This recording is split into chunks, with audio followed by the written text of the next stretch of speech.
राधे राधे दोस्तों। हिंदू धर्म में युगों को 4 भागों में बांटा गया है।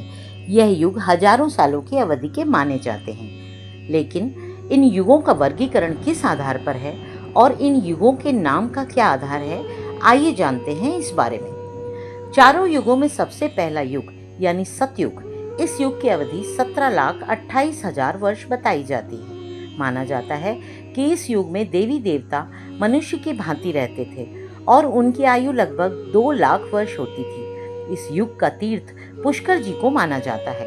सतयुग में पाप और अधर्म की कोई जगह नहीं थी। इस युग में भगवान विष्णु के मत्स्य, कच्छप, वारा और नरसिंह अवतार हुए। सतयुग के बाद त्रेता युग की शुरुआत होती है। इस युग की अवधि 12,28,000 वर्ष मानी गई है। मान्यता है इस युग में मनुष्य की आयु लगभग 10,000 वर्ष होती थी और इस युग का तीर्थ नैमिषारण्य था।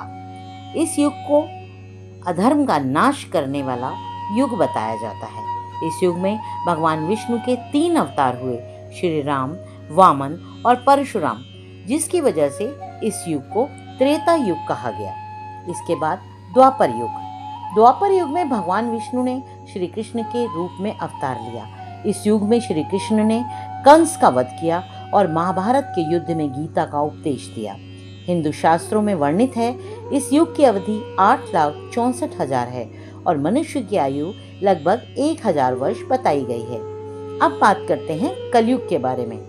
धर्म ग्रंथों के अनुसार कलयुग की अवधि 3 युगों में सबसे कम यानी 8,032 वर्ष है।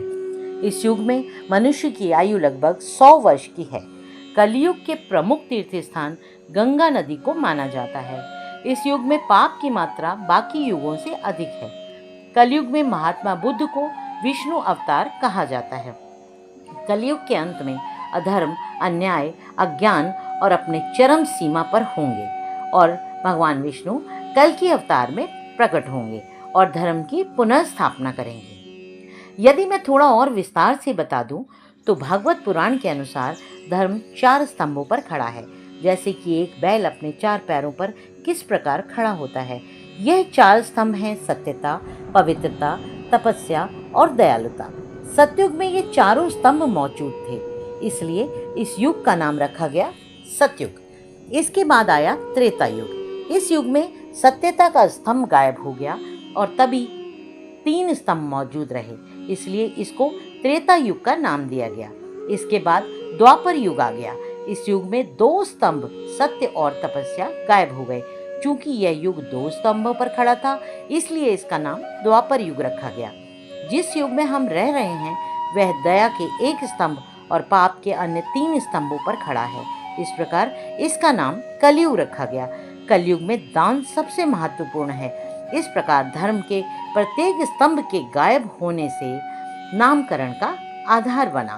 तो दोस्तों, अगर मेरे द्वारा दी गई ये जानकारी आपको अच्छी लगी हो तो वीडियो को लाइक करें और लोगों को भी शेयर करें और यदि सब्सक्राइब ना किया हो तो सब्सक्राइब करें। आगे आने वाली और भी वीडियोस को देखने के लिए जुड़े रहें। धन्यवाद। राधे राधे।